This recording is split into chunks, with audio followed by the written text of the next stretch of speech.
हिरण बोला कि जाला जाके सुत नहीं हुई उनसे मेरो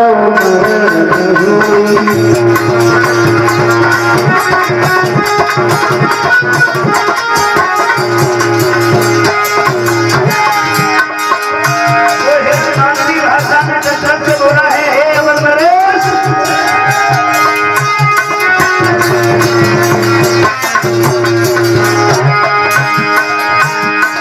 ये वरदान हमें मिला है। अरे जाला जाके सुत नहीं होगी। जिस राजा के घर में कोई संतान नहीं होगी, उस संतानहीन राजा के हाथ से हमारा वध नहीं होगा। उनसे मेरो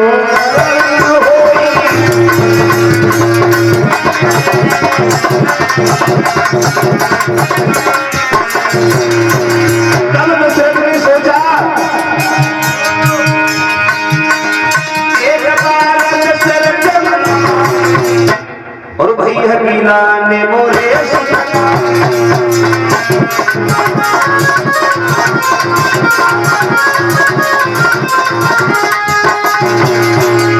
उस हिरण ने जब ये कहा है कि मुझे एक वरदान मिला है, जिस राजा के घर में कोई संतान नहीं होगी उसके हाथ से मेरा वध नहीं होगा, तो उस दिन महाराज दशरथ हृदय में सोचते हैं, भाई हंगरानी मोरे सुत नहीं, मेरे घर में कोई संतान नहीं है। अरे साधारण इंसान की तो बात छोड़ो, अब तो ये पशु भी हमारा अपमान करने में लग गई है। ऐसी जिंदगी से तो मर जाना अच्छा है। निराश होकर के ऐसे पर सवार होकर के लौट करके जब ये घर आए हैं, राजमहल में अपनी तीनों रानियों के पास में बैठ करके बहुत रोए। रानियों ने कारण पूछा है तो दशरथ ने जंगल का बीता हुआ वो सारा हाल अपनी तीनों पत्नियों को बताया है। और तीनों रानियों ने दशरथ की जब वो बात सुनी है तो आज तीनों रानियां भी उन महलों में बैठ करके रोने लगी है। तीनों रानियां भी रो रही हैं, दशरथ भी रो रहे हैं। मगर अचानक तब तक गुरु वशिष्ठ का आना हुआ और गुरु वशिष्ठ ने जब दशरथ को तीनों रानियों के पास में बैठा रोता हुआ देखा है, तीनों रानियों की आंखों में आंसू देखे, तो वशिष्ठ समझा करके बोले हैं, क्यों दशरथ रो रहे हो? अपनी तीनों रानियों के पास बैठ करके साधारण स्त्रियों की भांति बैठे बैठे रो रहे हो, और जब राजा ही बैठ करके अश्रु बहाएगा तो भला वो प्रजा के आंसू कैसे पहुंचेगा? क्यों रो? तो दशरथ ने दोनों हाथ जोड़े हैं, गुरुदेव आज एक हिरण ने मेरा अपमान कर दिया। उसने ये कहा कि जिस राजा के घर में कोई संतान नहीं होगी उसके हाथ से मेरा वध नहीं होगा। अब ऐसी जिंदगी से तो मर जाना अच्छा है। अब हम जिंदा नहीं रहेंगे, अपनी आत्महत्या कर लेंगे। तो वशिष्ठ बोले हैं, तुमसे उस हिरण ने ये कह दिया कि जिस राजा के घर में संतान नहीं होगी उसके हाथ से मेरा वध नहीं होगा, तुम मरने के लिए तैयार हो गए। अरे अभी हो क्या गया है, अभी तो दो वक्त शेष है। सुनो दशरथ, तुम्हारे घर में संतान होगी,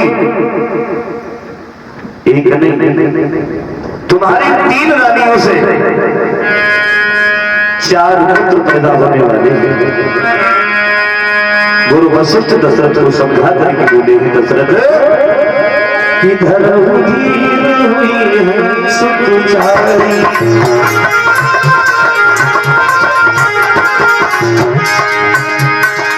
सुनो नरेश, अरे थोड़ा धैर्य रखो, तुम्हारे घर में एक नहीं 4 पुत्र पैदा होंगे। घर हुई है सुख चारी और 14 सकल है हम।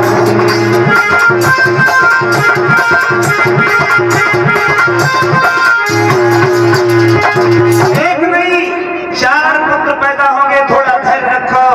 तो दशरथ बोले हैं, गुरुदेव 4 पुत्र पैदा होंगे, कब पैदा होंगे? जब हम मर जाएंगे तब। तन पर वृद्धावस्था आने में लग गई और तुम हमसे ये कह रहे हो कि तुम्हारी 3 रानियों से 4 पुत्र पैदा हुए। कब पैदा होंगे, कैसे पैदा होंगे? तो वशिष्ठ बोले हैं पुत्र प्राप्ति के लिए तुम्हें अपने यहाँ एक पुत्रेष्ठ यज्ञ रचाना पड़ेगा और उस पुत्रेष्ठ यज्ञ से हमें आशा ही नहीं बल्कि पूर्ण विश्वास है तुम्हारी 3 रानियों से 4 पुत्र पैदा होंगे। तो दशरथ बोले हैं ये पुत्रेष्ठ यज्ञ कौन करेगा?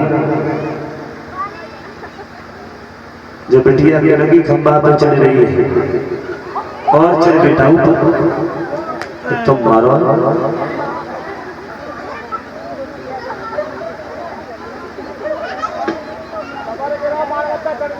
हाँ